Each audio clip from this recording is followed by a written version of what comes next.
A paz do Senhor a todos. Estamos iniciando mais um programa História e Geografia Bíblica. Estou aqui com os meus companheiros, pastor Antônio Carlos, da paz do Senhor. Paz do Senhor aos irmãos. Professor Vinícius, a paz do Senhor. Amém. Paz do Senhor aos que nos assistem. Paz do Senhor a todos os irmãos. Nós vamos dar início agora à nossa última parte das viagens de Paulo. É a quarta viagem, a viagem para Roma. E eu passo a palavra ao pastor Antônio Carlos para dar continuidade. Amém. No último episódio, Paulo, o navio que levava Paulo, que era, aliás, até um outro navio, né? Que o navio adramitino ficou ali em Quinido e eles tomaram um navio alexandrino. Mas isso não importa. Tomaram a embarcação e nós chegamos no episódio passado em bons portos na Creta. E foi ali que já havia passado muito tempo, eles perderam tempo nas tempestades que ocorreram na viagem até Creta. E falamos também que a perda desse tempo poderia levar a um momento inadequado para a navegação. Como ventos, tempestades, eles tinham controle disso tudo. Inverno. Então, chegando em bons portos, eles entenderam que deveriam invernar, acharam que bons portos não era o lugar próprio para invernar, que deveriam invernar ainda na ilha de Creta, num lugar chamado Fênice, e resolveram fazer isso. E Paulo, pelo Espírito do Senhor, ele diz que a navegação seria incômoda, com grande dano para a embarcação e para as próprias vidas deles. Mas o professor Vinícius disse que eles creram mais no piloto, muito experiente o piloto, do que Paulo, que era um prisioneiro. Quer dizer, geralmente o prisioneiro não tem muita voz, né? Ainda mais ele falando de alguma coisa que vinha de Deus. Mas eles não entenderam dessa forma, preferiram dar crédito ao piloto. Nós estamos falando muito aqui nos seminários aqui de verdade relativa e verdade absoluta. Importante lembrar que aquilo que Deus fala é imutável. O Senhor fala do futuro porque Ele vê o presente, o passado e o futuro. Quando Ele fala aquilo que Ele disse, vai acontecer. Muito embora houvesse toda a experiência, toda a especialidade do mestre, do piloto, a palavra de Paulo iria cumprir. Partindo de bons portos, eles foram costeando a ilha de Creta, seria muito fácil, facílimo chegar, só que não foi fácil. Aconteceu a grande tempestade, o tufão chamado Aquilão, que causou um embaraço enorme, a navegação se tornou altamente perigosa e com o decorrer, fazendo uma simplificação, com o decorrer da viagem, a tempestade era tão grande que eles tiveram que tirar a armação do navio e jogar no mar, tiveram que pegar a carga do navio e jogar no mar, só não jogaram fora o trigo, porque eles tinham que se alimentar. E diz a palavra ainda, vou fazer questão até de ler. Estou em Atos 27, 20.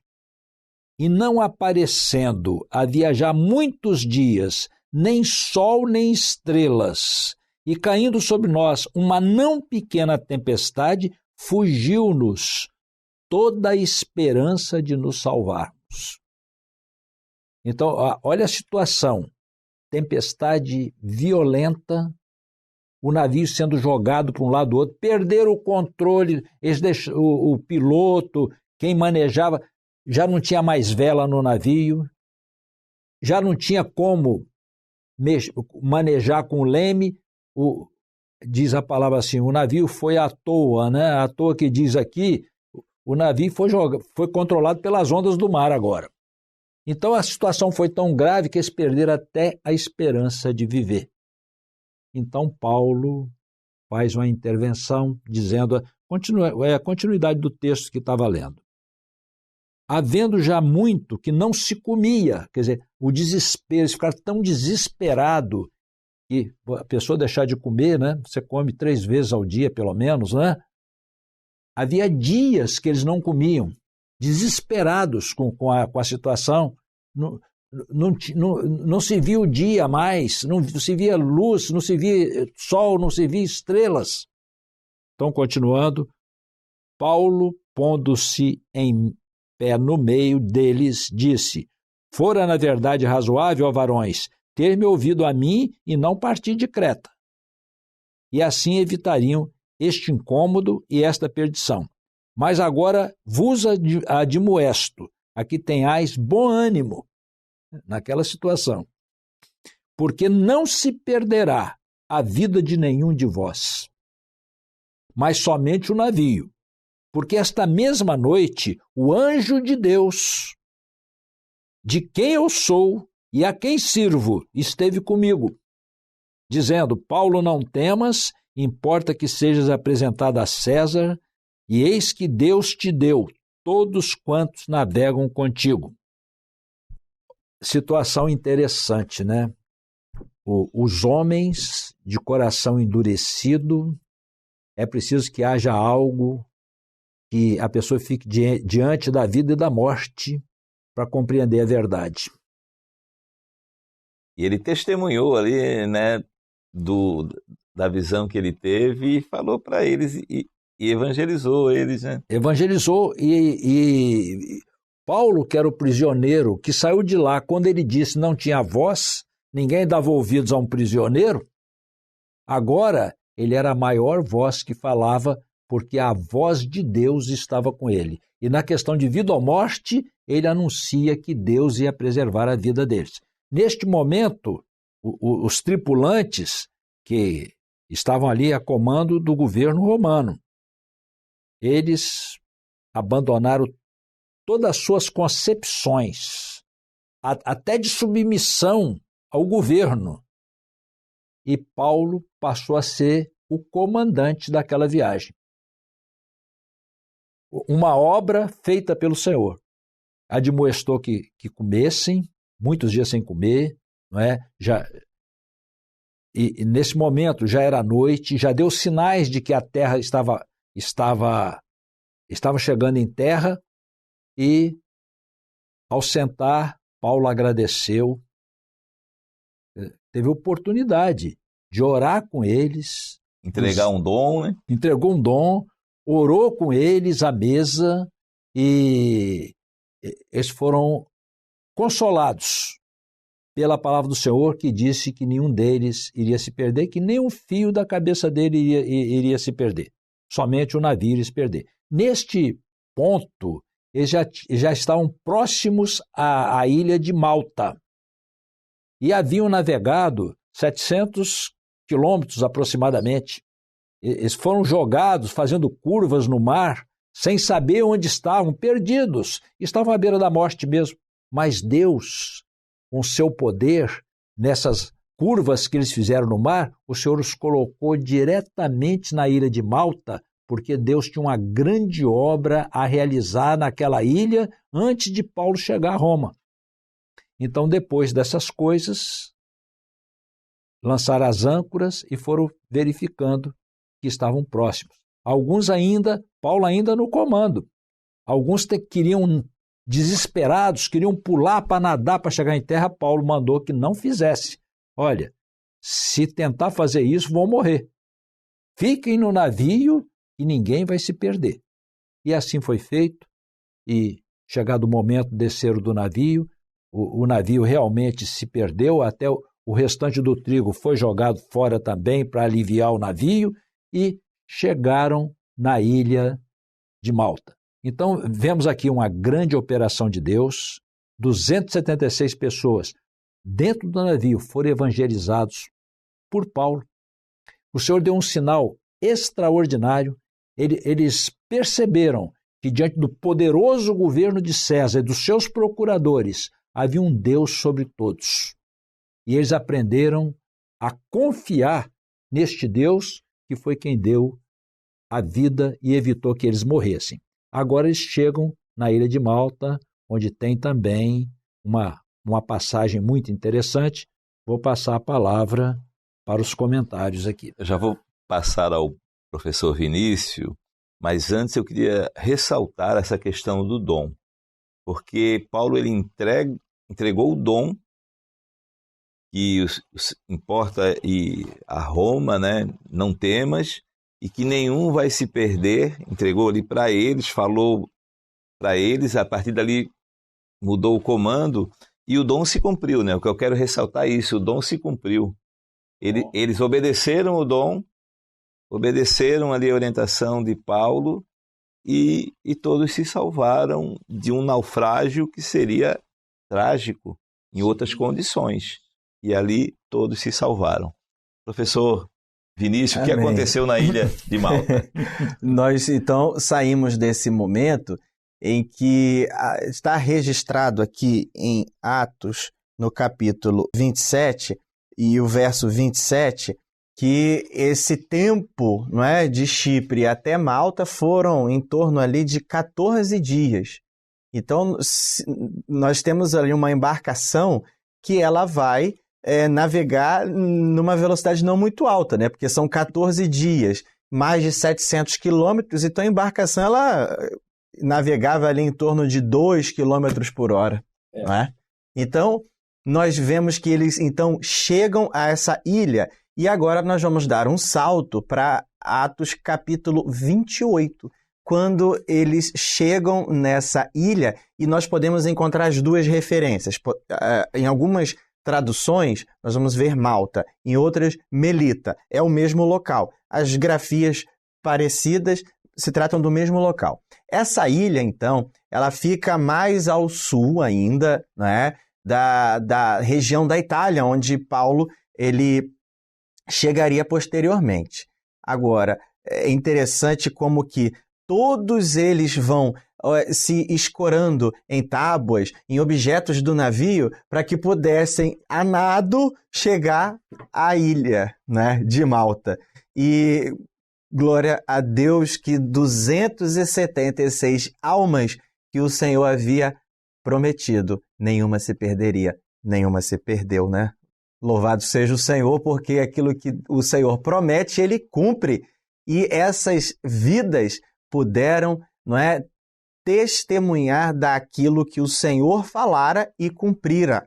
Logo, nós vemos que surgiu até uma intenção de assassinar, de matar todos os prisioneiros. Mas então aquilo foi logo desfeito e todos foram mantidos a salvo. Chegam então nessa ilha e eles são recebidos, né, de uma forma bastante cortês, né? Então, são abrigados, acolhidos em torno de uma fogueira.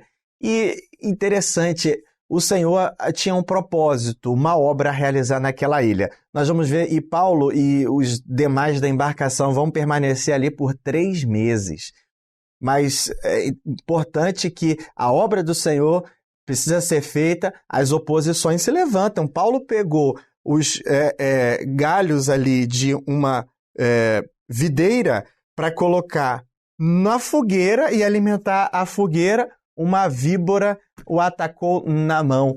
E a oposição ela acontece em todos os dias da igreja, mas algo extraordinário acontece, porque por mais que Paulo tivesse sido, não é, ali atacado por aquela víbora, os homens ficaram esperando que ele caísse, que algum dano ocorresse, e Deus operou uma obra de maravilha. Nenhum dano sucedeu a Paulo.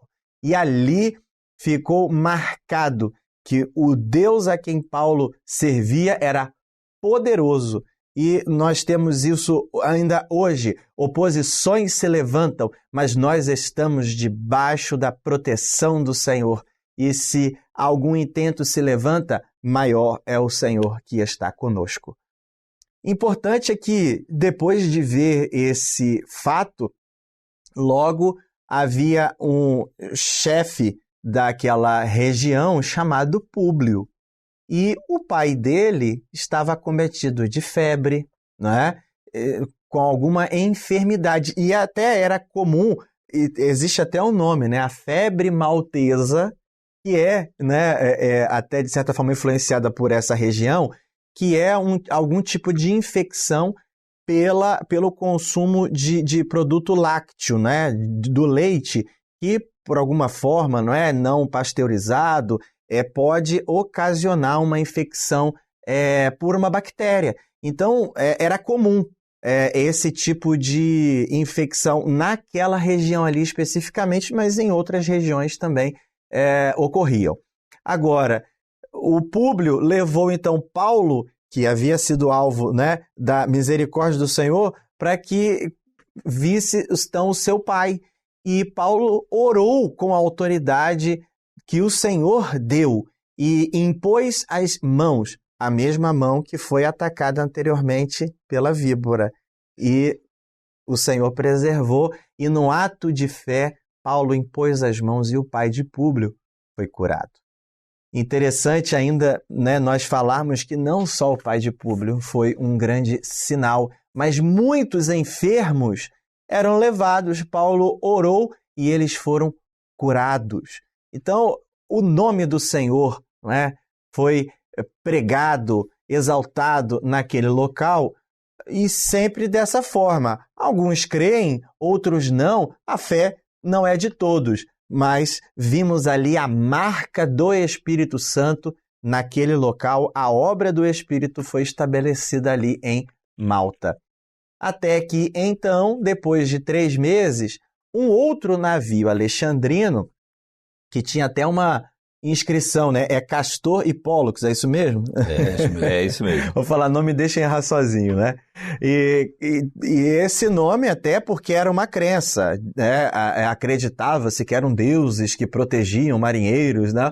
E assim é o homem que não tem o Senhor, não é? Paulo acabou de evangelizar um grupo e já havia ali uma nova necessidade de continuar pregando. Então, depois disso, dessa experiência na ilha de Malta, de fato, nós vamos então entrar agora numa área continental, né, ali da Península Itálica, né? Na Itália nós temos essa região italiana, aquela ponta da bota, né, a Cilícia ali, já adentrando no continente, e depois eles seguirão, ainda vamos comentar sobre isso, no continente italiano de fato, e novas experiências, novas pessoas foram sendo evangelizadas e adentrando no continente, né, já iniciando antes de passar a palavra, pessoas que serviam ao Senhor em Roma, né, encontraram com Paulo ali e já houve uma oportunidade de comunhão, né, de Paulo com a igreja que ali estava estabelecida.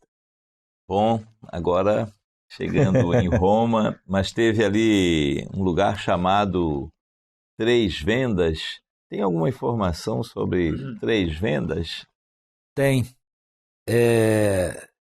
Saindo de Malta, então, já foi dito aqui, chegaram assim na parte sul, que era a Sicília, e passaram em Siracusa, Régio, entrando já próximo a Roma, Puteoli, e depois chegaram em Três Vendas, muito próximo, ali que os discípulos foram encontrar com Paulo, tudo permitido pelo centurião, sem embaraço nenhum, e por final chegaram a Roma.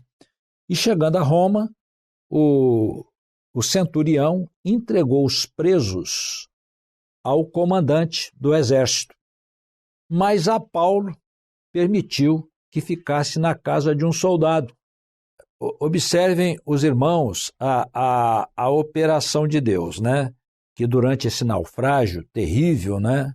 Uma tormenta enorme, eles foram evangelizados. Por certo, esse soldado era alguém que acredita-se que tenha recebido uma bênção, e Paulo ficou aos seus cuidados, sendo tratado de forma cortês.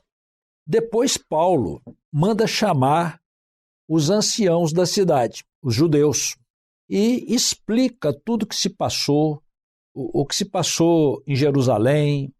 De forma resumida, ele explica, aliás, não tão resumida, ele explica bem para eles o que aconteceu e como que ele apelou para César. E os judeus disseram o seguinte: olha, Essa situação, nós não temos nenhum conhecimento disso, isso nunca chegou a nós, de forma também que não houve nenhum obstáculo.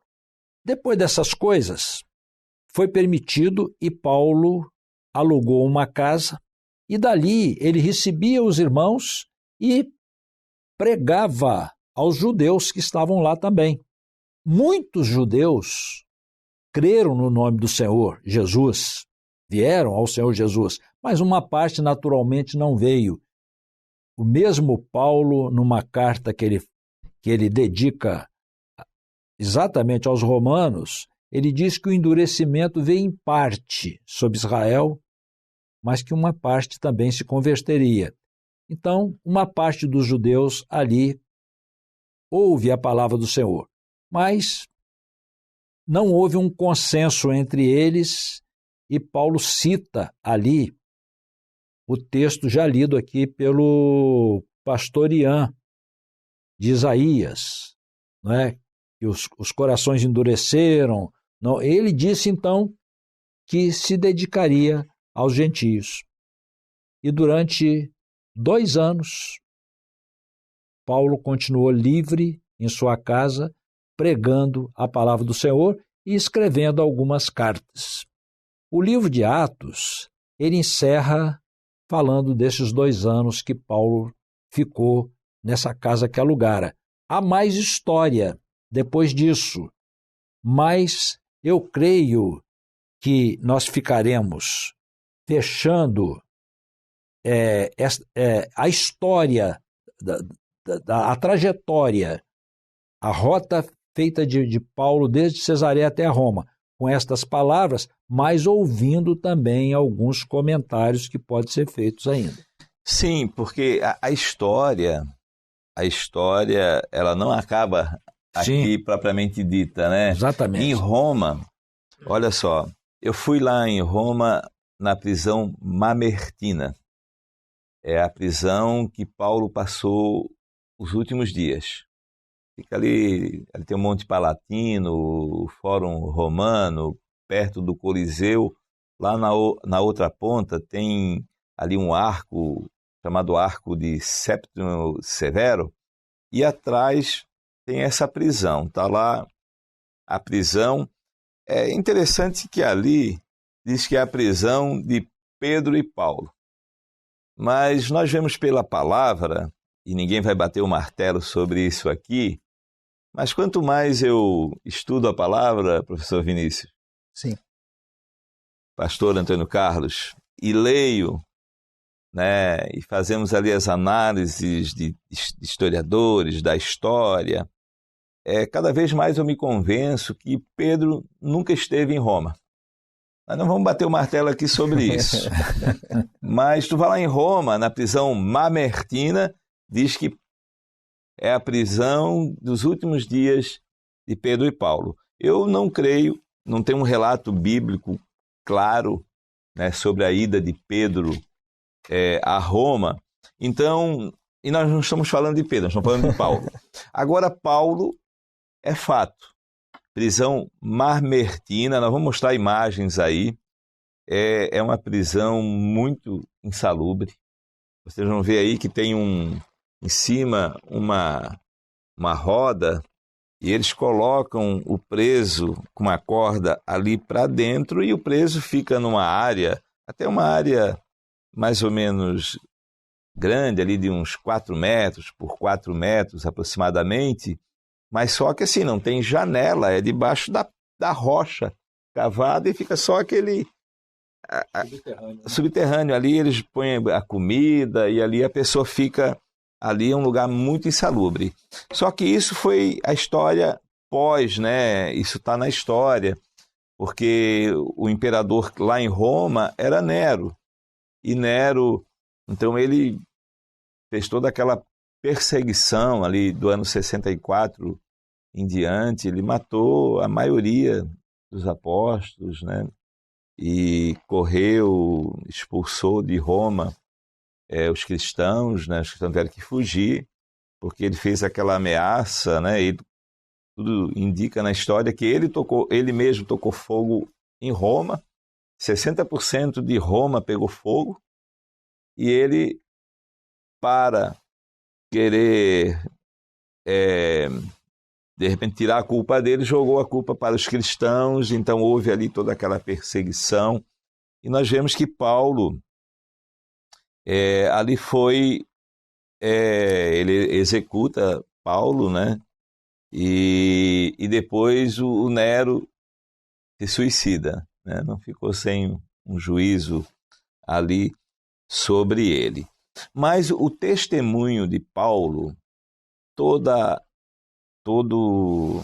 ali o seu trabalho, toda a sua dedicação, o seu testemunho de conversão, o seu legado, né, chegou até nós hoje.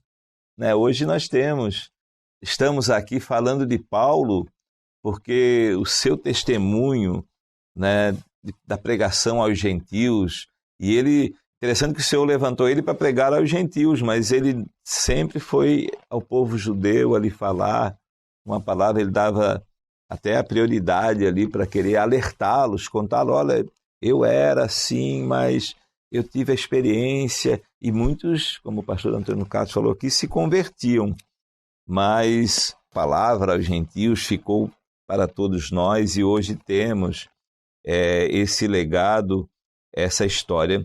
Paulo ficou 2 anos inteiros na sua própria habitação que alugara, uma informação aqui que alugou um local, e recebia todos quantos vinham vê-lo, pregando o reino de Deus e ensinando com toda a liberdade as coisas pertencentes ao Senhor Jesus Cristo, nem impedimento algum.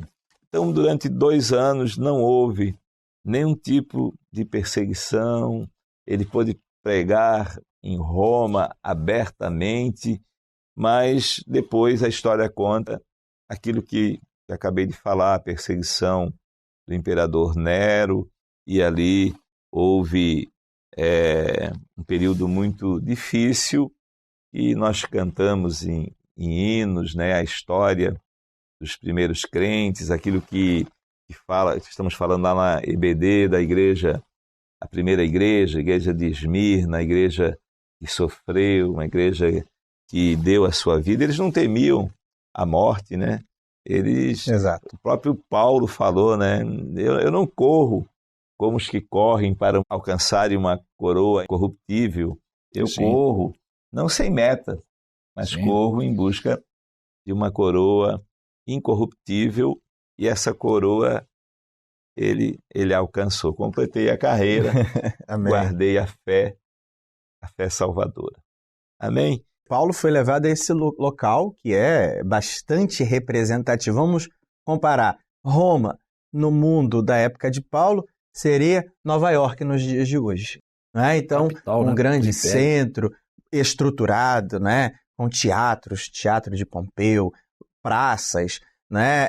Locais ali, a própria habitação, não é? do César. Então era um lugar de bastante representatividade. Paulo recebeu isso como uma missão dada pelo Senhor.